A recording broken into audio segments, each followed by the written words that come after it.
हैदराबाद में तेज हवाओं के साथ मूसलाधार बारिश, मुतअद्दिद इलाके ज़ेरे आब, नशेबी इलाकों में पानी जमा होने से मकीनों को शदीद मुश्किलात का सामना।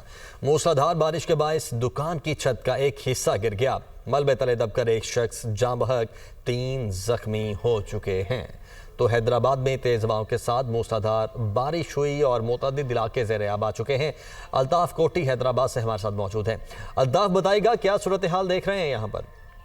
कुछ देर पहले यहाँ पर हैदराबाद के अंदर शदीद हवाओं और तूफानी हवाओं के साथ यहाँ पर बारिश का सिलसिला शुरू हुआ और तेज मूसलाधार बारिश हुई है और वो तकरीबन आधे घंटे से 35 मिनट तक ये बारिश का सिलसिला जारी रहा। बहुत शदीद बारिश थी जिसके बाद शहर के जो नशेबी इलाके हैं, शहर लतीबाबाद, कासमाबाद और दही इलाके के जो नशेबी इलाके हैं वहाँ पर पानी भर गया। और जिसके साथ ही जो है हैदराबाद जिले के अंदर 156 जो फीडर हैं उसमें से 120 जिले भर के 156 है। बाकी जो बस हैदराबाद हैस्को रीजन के जो 220 के करीब जो है यहाँ पर फीडर वो 11